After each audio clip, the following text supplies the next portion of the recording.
Right right Ashok garu, అంటే పిల్లల తల్లిదండ్రులు చాలని జీతాలతో జీవితాలని పణంగా పెట్టి, అంటే మేము ఎలాగో చదువుకోలేదు, మేము ఎలాగో బాగుపడలేదు, కనీసం మా పిల్లలైనా బాగుపడితే చాలని చెప్పేసి లక్షలు ఫీజులు కడుతున్నారు.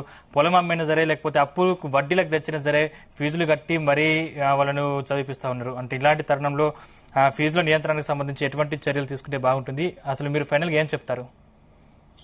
ఒకటి సార్, ఎవరైతే విద్యా వైద్యం గురించి ఆలోచించే ముఖ్యమంత్రి రాష్ట్రానికి వస్తారో, విద్యా వైద్యం గురించి ఆలోచించే ప్రభుత్వాలు అయితే ఎప్పుడైతే ఎన్నికైతాయో ఆ రోజు ఈ సమస్యలు పరిష్కారం అవుతాయి.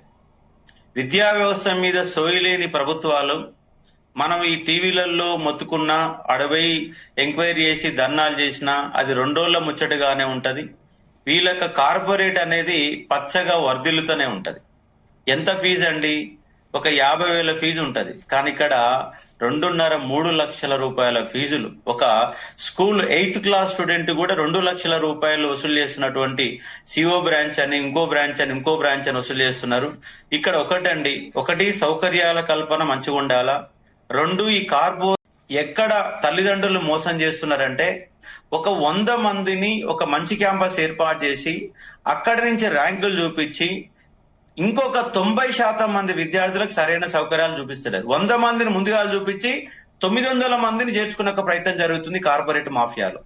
ఇంకోటి ఏంటంటే, టైం కూడా మార్నింగ్ 7 నుంచి నైట్ 10 గంటల వరకు రోజు 14-15 గంటలు వాళ్ళకి కూర్చోబెట్టి బట్టే చదువులు చేపిస్తున్నారు. గమ్మత్ ఏంటంటే, 1000 మార్కులకు వీళ్ళకి ఎన్ని మార్కులు వస్తాయి? 980-970 మార్కులు వస్తాయి.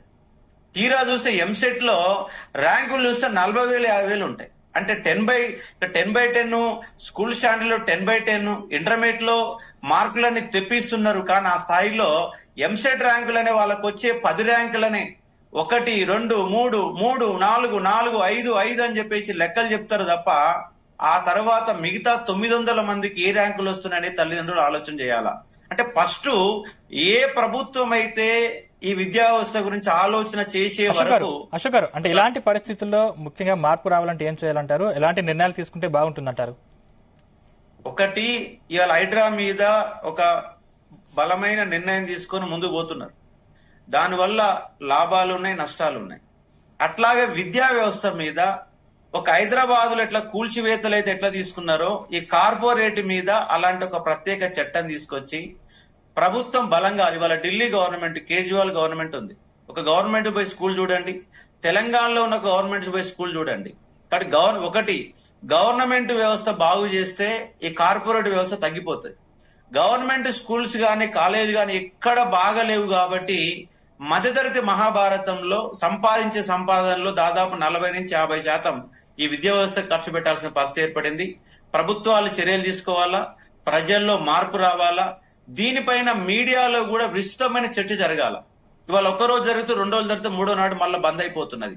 కానీ విస్తృతంగా చర్చ జరగాలి. చర్చ బాగా జరిగి ప్రభుత్వం గనక బలమైన నిర్ణయాలు తీసుకుంటే వ్యవస్థలో మార్పు వస్తుంది తప్ప మామూలుగా అయితే రాదు. Right thank you Ashok garu.